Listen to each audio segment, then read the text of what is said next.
Shina Kimathi. Welcome to Sanaa Wasanii, a podcast that celebrates and highlights self-made artists in their own right. So today we have Mr. George Mugambi, an editor extraordinaire. He's done several movies. Okay, most of the movies that you have worked on has been between 2018 and now. So yeah, check out for George Mugambi's work. He's done Igiza, he's done Nafsi, he's done Ayanle. What else? I'm getting everything I've done recently. Midlife Crisis, he's the one who's edited. He's here to tell us about his journey to becoming an editor. Karibu sana, Mr. George. Thank you for having me. You're welcome. First of all, we need to, yeah, What is it? holy water. Stop. Holy water. Ndio usikika ndani. It's like 11 a.m. So Right. it's just, what time is it? It is 11. But it's a Friday, so it's always, Gosh. oh yeah. Karibu. Karibu sana. So please introduce yourself and tell us how and who you are, what you do. My name is George Mugambi. I am an editor with Cafe Luna. I didn't think I would be an editor when I got into the business, to be honest. I went to school for PR first. PR. PR and mass communication, and I never used that degree. Yeah, Never, ever, ever. I had like a few interviews, but it just wasn't something I was interested in. Was it something you wanted to do? Am I out of No, straight out of no, school? You no. were just told you need to do something. You don't sit in my house. Exactly. After uni, I was trying to start my own business with a couple of friends, printing T-shirts. Mm-hmm. That didn't go well, and then my mom was like, being a single mother, she's just like, look, if you want to live in my house, you need to be doing something, right? Or you need to at least be learning something, so you have something to fall back on. So I went to Aussie to do PR and mass communication. Yeah, figured there, got the degree. Was it a diploma, one of the two? And I was just like, okay, what now? Taking 3 years. damn, that 3 was a years. long time to Yeah. do PR. That you're not interested in.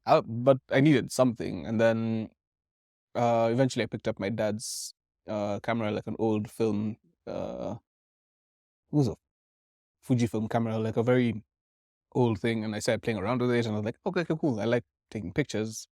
Started a company with Migwa and Thega, Dean Martin, and Mageto, called Magic Lens. Mm-hmm. Like the year it started, all of a sudden I found this school in Malaysia. I was like, maybe I want to learn about film a little bit, because I started getting interested in camcorders as well. So I ended up going for that film, and then for that film course, and then the weirdest thing is, so one of the other founders for Cafe Luna is Dean, and Dean and I had been friends for like a year before going to Malaysia. Like we used to come to his house, like hang out all the time, play games, started hang out in the same social circles for anime and stuff like that. And then all of a sudden, randomly, after I've applied to go to the school, I find out he's going to the same school as well. So we ended up we spent like 4.5 years there, lived together for most of those years. But we formed a bond because we like a lot of the same stuff stylistically when it comes to film, photography, art in general. So yeah, when we came back, we were like, okay, what do we want to do with the rest of our lives? Like, what do we want to... You studied in Malaysia. I studied film production, and he studied animation. He'd always had an interest and the skill for film. And we both liked the same kind of stories. We both wanted to tell the same kind of stories.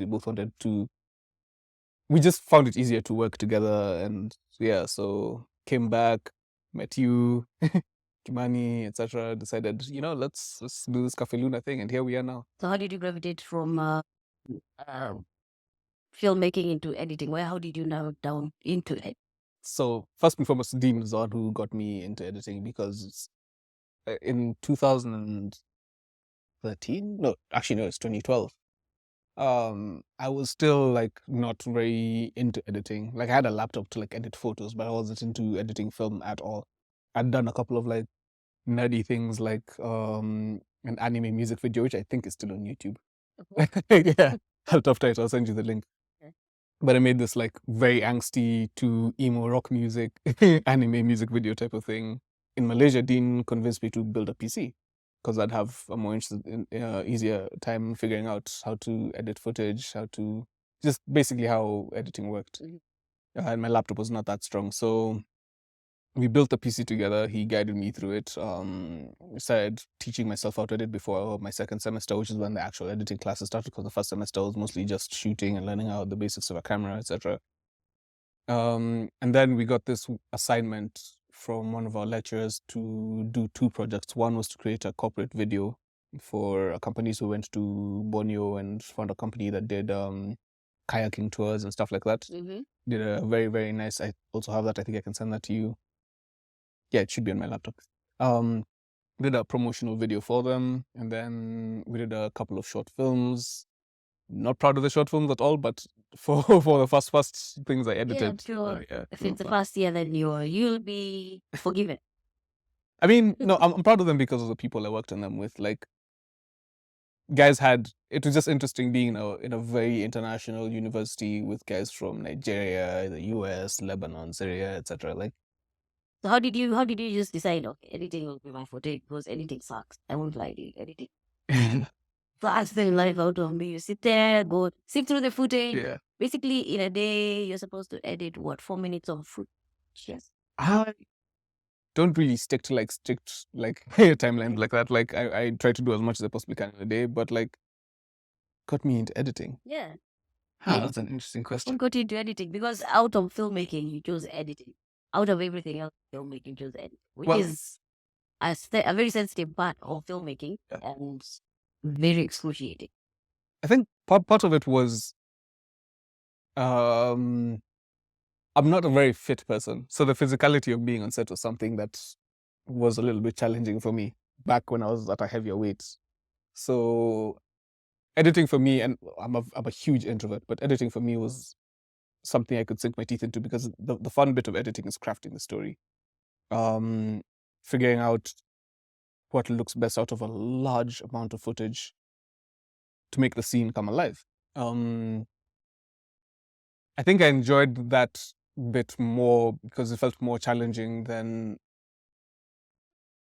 being on set. I know that sounds weird because being on set is its own animal. Like, it's crazy. But I feel Yeah. you. I feel you. Yeah. Uh-huh. But like, I don't know, editing just feels more natural yet more challenging for me, and I just really, really enjoy getting into it. It feels like in editing, you have more control of the space that you're in. Oh, I feel like I have way less control. Really? Like, so much less. You have the independence to work on your own at some point before someone starts breathing down your neck because of the timelines. It depends on the client. Yeah. It depends on the client. Yeah, I feel like you get to dictate how the story goes. I feel like it's more adding a little bit of your own spice to it. Like, because the decisions are made even for Ayanle, with where Ahmed was just like, Allah, I did not think of this at all. Like, this is cool. Could we try it this way? And then he sees his version, and we both find a way to like meld everything together. Even in school, we weren't just being taught editing; we were being taught every single aspect of film, of filmmaking. And one of the first things I was asked to do on a set was to be like a script supervisor, which it's a great job, but like, I was fumbling the bag, and that's something I've learned as an editor, that if the script supervisor or the continuity person on set is fumbling the bag, then it's just a pain in the ass. Like, it's You're basically stuck. incredibly, and it's happened a lot of times, a lot of sets over the years that I've been working on editing. But as an editor, you have no choice but to find a way through it. And as much as I hate trying to fix things in post, I enjoy it a lot more than having to point out mistakes to people and then not be taken seriously for it, which was something that happened a lot on sets in Malaysia. People would brush things off as, we can always fix that later in post. And I hate that term, fix it in post. Like, so much.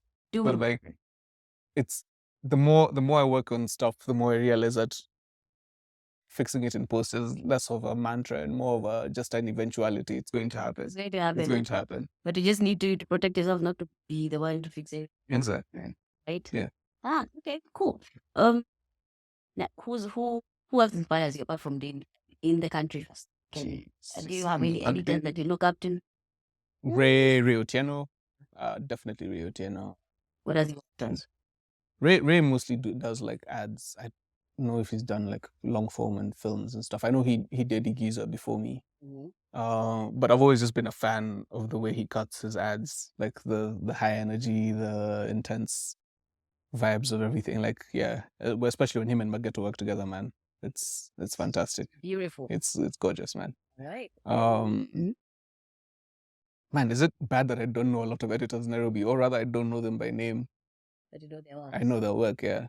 That's right. It bugs a bit, but man, I rarely have time to consume content, especially local content, which is a shame because I'm making local content. Exactly. That's why It's- it's this show so that we can know people who actually work in this industry because it's very small yet very right. Yeah. What's the most interesting project you worked on in Kenya? In Kenya, definitely Igiza. Definitely Igiza. The story was very different from anything I've seen recently. Like, it was a risk. It was a huge risk. Everyone working on Igiza was taking a massive risk. I loved Ayanle as well, but Ayanle had already been shot like a year prior before I got to it and everything. I wasn't part of the experience, the whole experience for Igiza, for Ayanle. I was just in from like the very end, the very last year. You just came in as an intern. Exactly. Or a consulting editor. Exactly. And Igiza, even if I joined Igiza halfway through, getting the dailies, getting emails from Kinabi, and just being kept abreast of what was going on set and everything. I felt way more connected to it, and I loved the story from the beginning when I first read the scripts. Seeing it come to life was even better than I thought in the scripts, to be honest. And being given the opportunity to work on it was something I didn't quite expect. But like I was afraid. I wouldn't lie to you. Like like there's that fear you get from being called up for a job this big, Yes. and you haven't worked on anything massive in like 2 years, and you're just like, can I do it? It's like imposter syndrome is setting in, man. How do you work around the imposter syndrome? I just sleep. I feel like for real, man, just sleep. And then like the minute if I'm not in the middle of work, but I'm already feeling like the imposter syndrome kicking in, I'm just like, you know what, fuck it, I'm just going to sleep. I don't want to deal with these intrusive thoughts, so I take a sleeping pill like Lexotanil or something, which is prescribed. Just so you know, I'm not like stealing things from like pharmacies, but yeah, I have a lot of anxiety, and it's amplified when I'm doubting myself. So I don't know why, but sleep has always been a thing. It's just like I wake up in like 10 hours, I'm just refreshed and I'm willing to try again. And if I get it again, like I'll work at least for 12 hours that day. And I'll still feel the anxiety pop up. But if I need to, I'll talk to my therapist, or I'll talk to my sister or my mother, or just take a break for like an hour or so, play a video game. So how do you handle anxiety in the timelines that you have? Because I know edits are crazy, have crazy timelines. Like Igiza, you had to produce an episode every damn week. And you did have the week. In fact, you only had 3 days. The lucky thing with Igiza is that those breaks in between when I'd get the dailies. So sometimes because there were a limited number of hard drives, there was a bunch of factors that made it so that I wouldn't get dailies every single day. But I'd still get them in enough time to finish an episode within a week. And by the time I joined the show, I think the next 3 episodes were pretty much done being shot. So editing the first 3 wasn't something that took that long. It was the tail end now when things were still being shot as I was editing, where I had to wait for a couple of things. But like having that little time in between to like just breathe and decompress and be like, okay, watch the scene slowly and just go through it, see what you like, what you don't like, what you can change, what you can make better. It felt like a calming level of control that I had over my circumstances then. Over the extreme anxiety I would get about being ready to present this to to the team to see if they were happy with it, especially for Showmax guys. I will not lie and say that my anxiety has not caused an excessive amount of procrastination, like excessive, to the point where I had to like form a kind of schedule for the week. So like the first day when I get the footage was just for watching through, preparing the timelines, just getting myself comfortable with the footage that I have received, so I at least have an idea of how the scenes are going to go. Second day is for syncing audio and then starting to cut the first couple of scenes. Third day, if I get a nervous breakdown, it's for just like, I'm done. It's a break. It's a break. But at this point, I already know most of the scenes. I've already been writing notes for what I think can go where. So Thursday and Friday, because I usually used to deliver either Friday evening or Saturday. Yeah. That's when I'd spend the most amount of time just cleaning up the entire episode and trying to figure it out. But I will not lie, like procrastination is weirdly a big part of me recovering from the anxiety. Like, It's because they say anxiety is also procrastination is also a symptom of that. So it's let me start.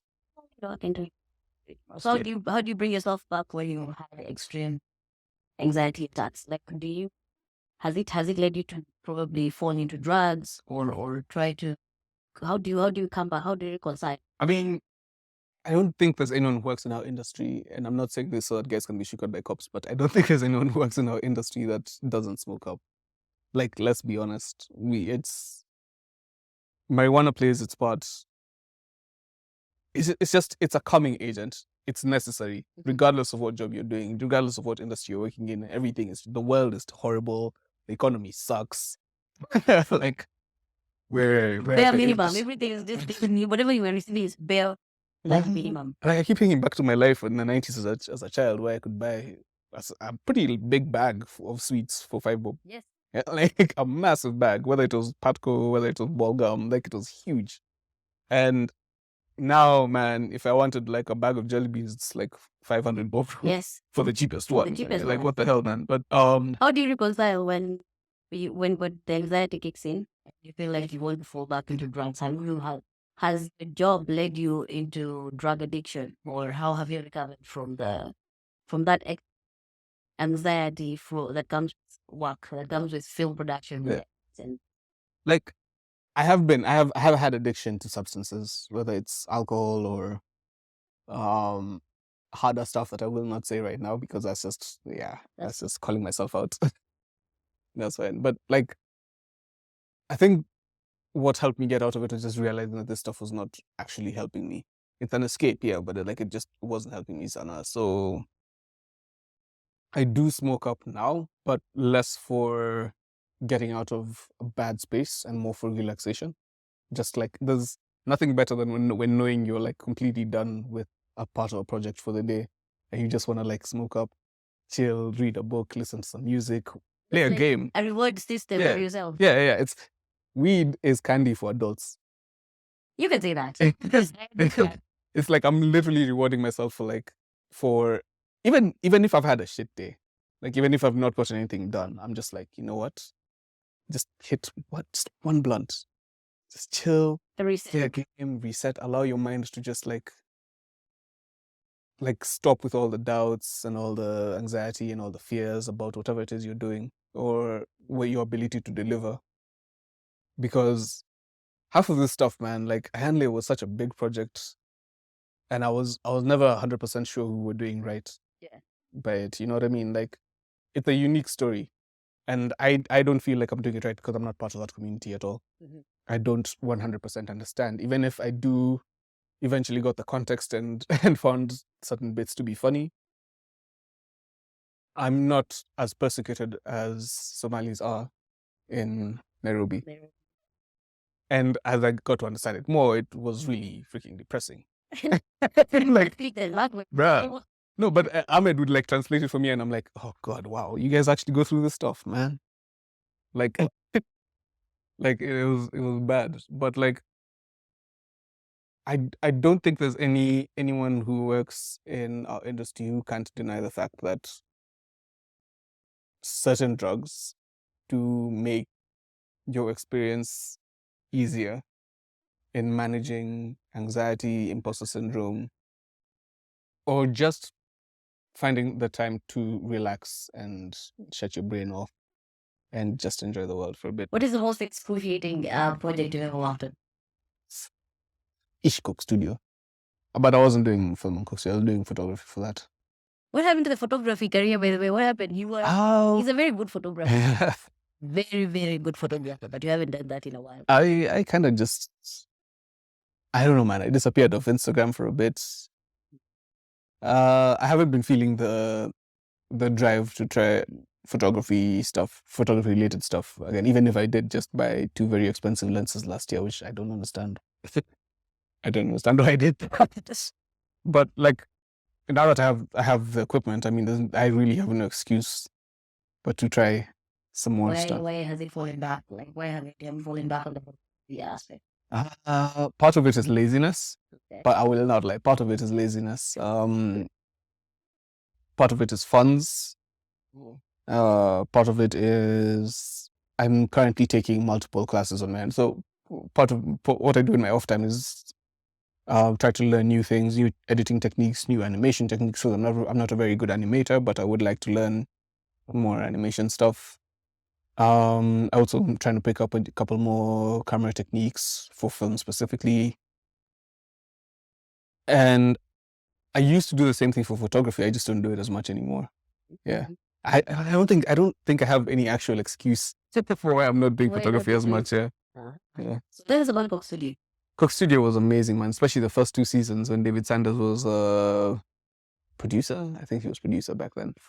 Like, it was my first time working on a massive set with international acts. You know, a lot of African artists were there. Then American artists would come as well, and it just for me being the awkward, weird kid I was back then, like it was nice to be surrounded by so many extremely talented people, all pushing together to put out a show which I think was very, very successful. I kind of wish it was still going on, to be honest. Yeah, it was really successful for the first 2 years. And then Yeah. they started. I said,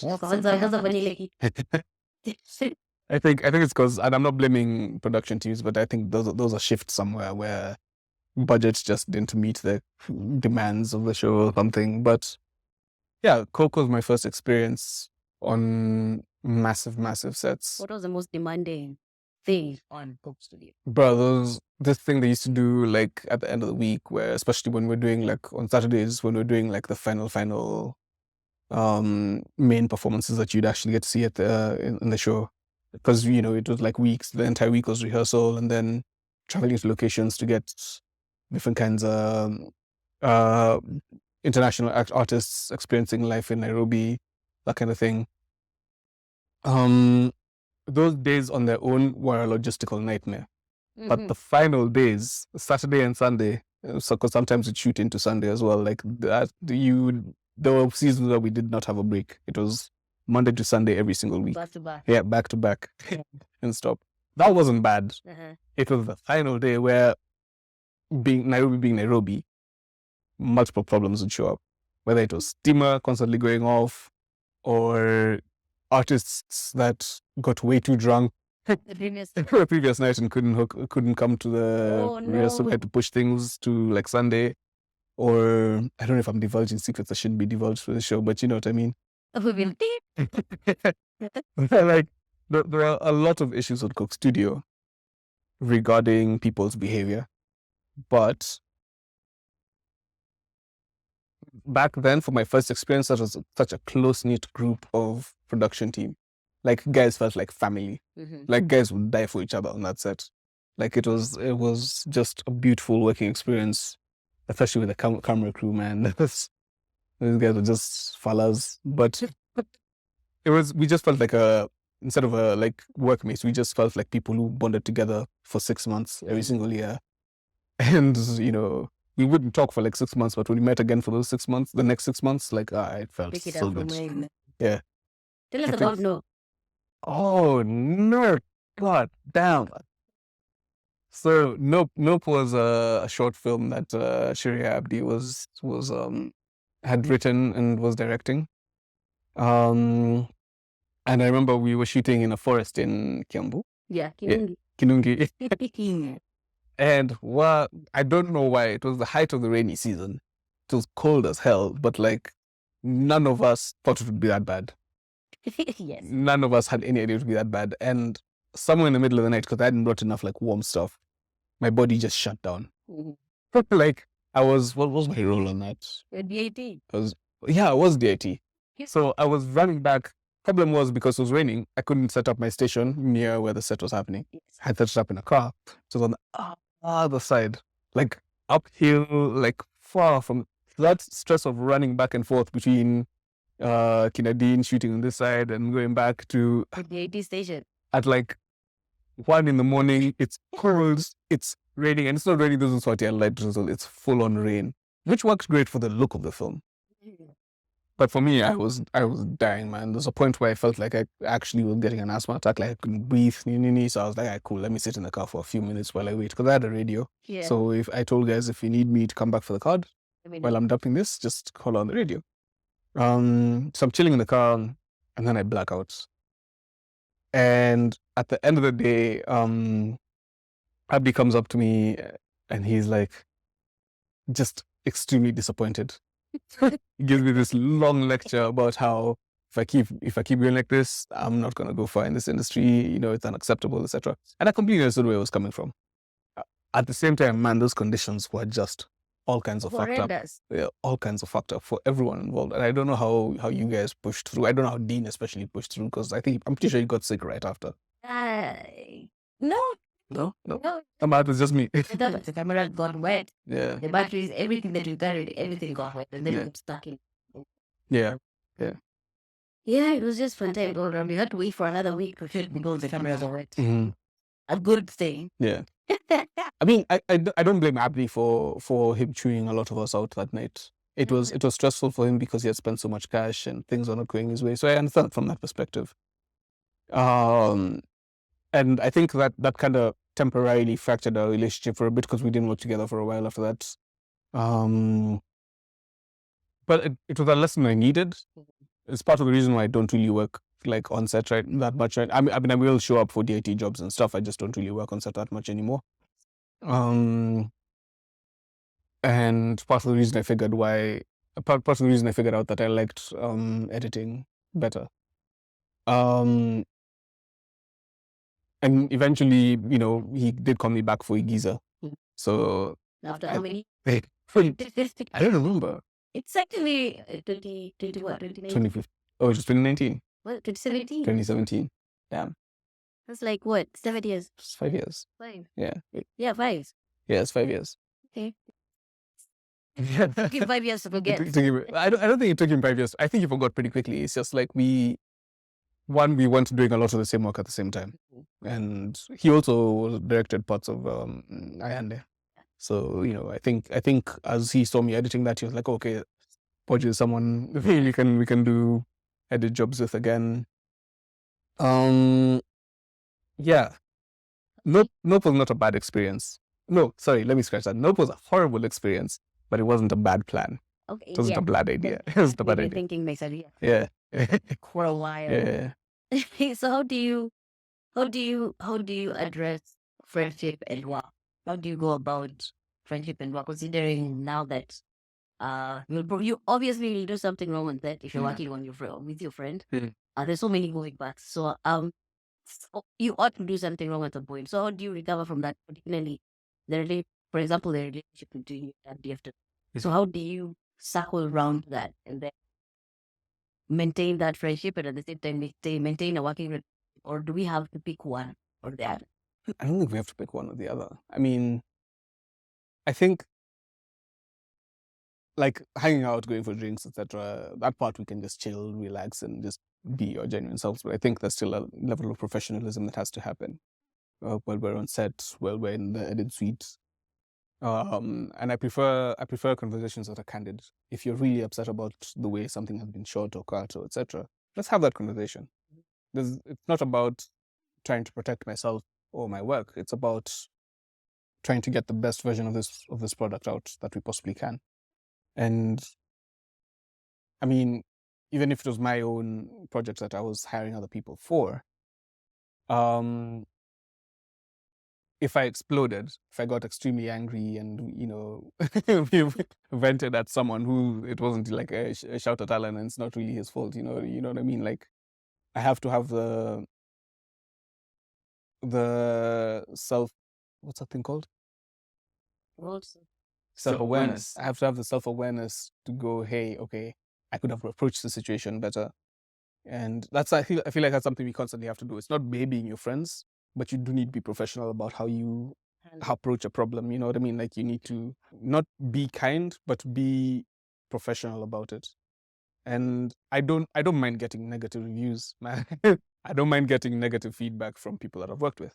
That just points me in the right direction for what they want from this thing. And that always happens, especially with the first two cuts.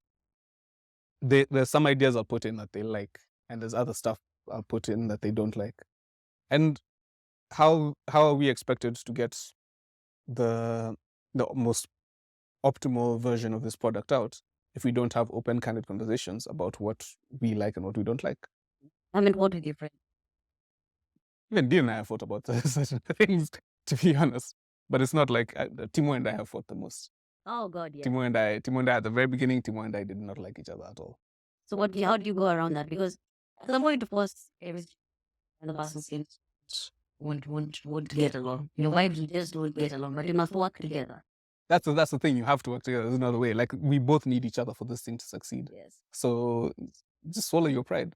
Swallow your pride and be like, hey, you know how to grade better than I do. Or even have an open, honest, candid conversation about how something they've done has affected you. Yeah. Siko baya Timo, but Timo is kichwa Timo ni kichwa ngumu. Like he's hard to get to, to understand your perspective. It's hard for him to understand that, but he's really good at what he does. And if we can strike a balance where, even for him, I'm pretty sure he finds something that I do annoying. If we can strike a balance between understanding each other and compromising a little bit so that we both get the product that we actually want out, then yeah, it's worth it in the end. There's no reason to go. We're not in high school. We don't need to break up as friends and like. And fall PR. Yeah, exactly. There's no need for that. No. Yeah. Plus, okay, PR is an interesting point. There's some times where you need to mediate a discussion between people. Yes. You know what I mean? But like, it's not from a point of view of taking one person's side. It's from what works best for this project, and can we have a civilized conversation to make it get past. Usually, two people, if we're already beefing, we're not gonna make it like without a third person who's impartial who can come and say yes to that stuff. Yeah. So what do you do when you're not editing or when you're not making a film? Man, reading comics, listening to music, a lot of gaming. Dean and I just got into DCS World, which is it's a really dope like military aircraft simulator type thing. Yeah. So it's like 1-by-1 comparison. So like you get virtual jets that, like, the tutorial actually teaches you the proper startup procedures and how to fly this thing and how to like use your weapons for a real life F-18 Hornet. So what's the worst movie? What's the worst movie you've watched? Oh God! Like the worst edited life. Wonder Woman 1984. Oh, But it's not the worst one, but that was a bad movie. Okay, yeah. And it's a shame because I really wanted to like it because I really like the cast. But it was not well thought out. Wow. What is your the most? They were doing that thing. They were doing the same thing Marvel did with Iron Man 3, which is like turning a superhero movie into this weird holiday themed love is the answer. And that's not Wonder Woman. I mean, yes, Wonder Woman has always been a paragon of compassion, but it just felt so lazily written. There's this movie called Barbarian. Yes. It came out recently, and the trailer gives nothing away. Like you know it's gonna be some weird horror stuff, but it just doesn't. It doesn't prepare you for how the story changes, man. Because it feels like the story is being told from 4 perspectives. First, this chick who comes to the house, this guy she finds at the house, this other guy who comes to the house later who owns the house, and the monster. The monster has its own story, and I can't say much without like giving spoilers. But even if whether you go in watching the trailers or not, the entire movie is not what you expect, and the editing it feels like it's broken down into like 4 or 5 different segments. Mhm. And it doesn't feel long because of that, but it just feels like a more interesting story because of the way it's been cut. Okay. And then there's what's the other one? Glorious. Glorious is a weird story. So you know what a glory hole is? Yeah. Yes. Oh, God. So Glorious is about this guy who goes into a bathroom and then he hears a voice coming from the toilet. And in the adjoining toilet, there's a glory hole. But the glory hole isn't for what you'd normally use a glory hole for. Mhm. It's housing an ancient god. Yeah, so this guy goes in and starts having a conversation with the glory hole and turns out to be a god, an ancient god that's been trapped there. That's trying to stop him. It's just the weirdest story about, like, if it feels like it feels like My Dinner with Andre, but a conversation between a cosmic entity and a human. The human. And the cosmic entity is trying to understand things before he fully finishes coming through to destroy the world. Okay. Okay, that's an interesting story. It's just weird. But I enjoy weird stuff like that. And in Kenya, what's the worst The worst thing you of watched? watching game. I feel like I'm very selective with the stuff that I watch. Because my free I do watch some local content, but the thing is, my free time isn't spent watching stuff. My free time is either spent reading or playing games. So where do you get your references from? Comics mostly. Okay. Yeah. Where do you see yourself in the next 5 years? Or Let's say 2, because nowadays you never know. In the next I want to have worked on at least 2 of my own written and directed shorts. Well, not shorts, like not like at least an hour long, like bit of content. that's a feature film. Yeah. Oh, 2 of them. Mhm. Nice. What kind? One of them is definitely going to be horror, and the other one is going to be sci-fi. But I want to do it with a local twist, like dive into folklore, because we have a lot of cautionary tales in folklore about creatures and things we didn't understand, and we feel like they've kind of been washed away a little bit. There's a lot of people doing content around that right now, like as I had done a short. I can't give any information about it yet because we're all working on like different shots for this docubox thing. Yeah, but he's done a horror one with Kinadensu, and it's honestly, out of all the films that we watched that day, probably my favorite one. Oh. It's interesting to see a local perspective on body horror mixed with racism. Interesting. It's so strange, but it's really, really cool. Interesting. Mm. Oh, wow. I can't wait to see that. Grugan's Lodge. I saw the title, but I did not try to read the synopsis. I think all these films are coming out in Jan. Yeah, there should be like a screening in Jan or something. Great. What does success mean to you? Have you achieved it? Have you tasted it? I haven't achieved. I've achieved success. It varies, man. Like I can feel proud of a show or a film success that we've worked on. Success for me in the end run is,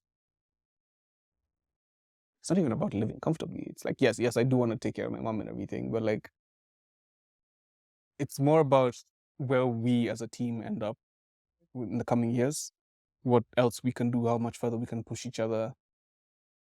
I think for me, success feels like something we have to strive to get towards together as a team. I don't think I'm capable of doing it on my own. I don't think I want to do it on my own, to be honest. And for me, it's not about like monetary things. Like, yeah, money is great. Like, I'm not going to say no to a massive paycheck, of course not. But it's more about taking a risk and having people understand the risk that you took and the story that you created. Yeah. Oh. Is there a threshold of things that you could edit? Is there a thing that you just say, my values and morals do not align with this one and I'm not going to take it? They're giving you very good money. So do you choose your morals, to eat your morals, or you just take the money and switch off your emotions, everything else that comes with it. I know that's an interesting question, man, and it's something I've been thinking about a lot. I was raised very, very, very, very religious. Like my mom is extremely religious, and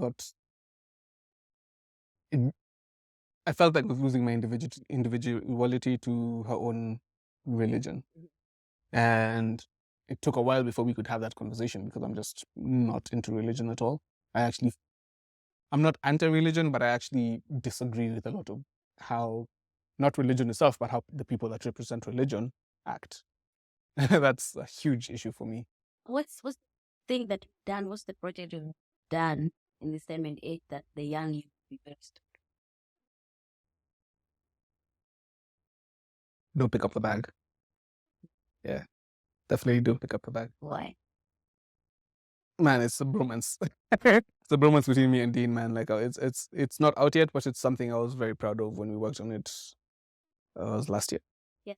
Last Even 2020. Yeah. Yeah. So I mean, it's still going through passes and everything, but what I've seen so far, man, like we knocked it out of the park, for real.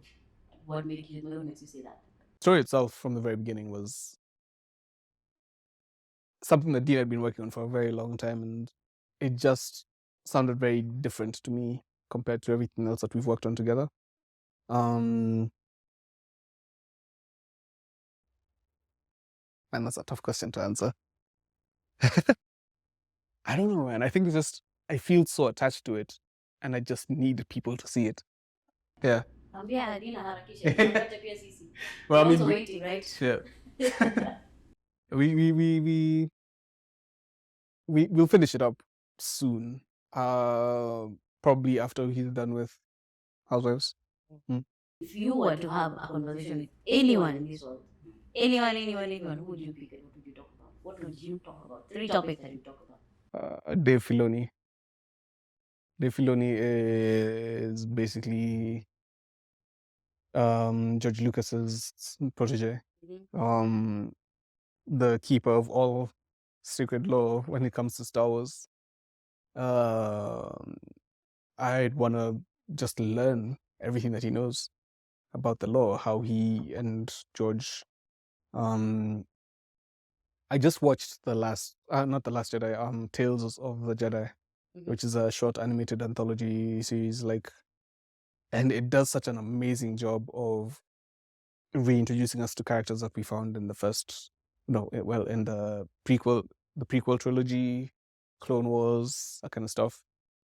I just want to know how he does such a great job, because these are characters we've known for years, but he always finds a fresh angle to tell their sides of certain parts of the story from, and it just always feels amazing. The artwork is so well done, the rigging, the voice acting, man, yeah, Dave Filoni for sure. To be on anyone's project. Oh yeah, definitely.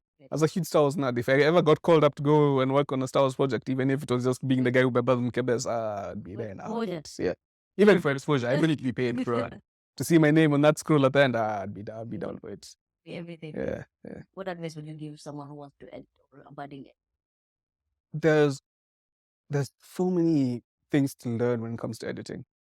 Yeah, like editing is not just a click, cut, paste, etc. kind of thing. Nah, it's a never-ending life lesson type of thing, man. You never stop learning new things over and over and over again, and you forget things that you learned before, and you need to keep reminding yourself how to do it. And it's not something you should feel bad about. It's not something you should beat yourself up about.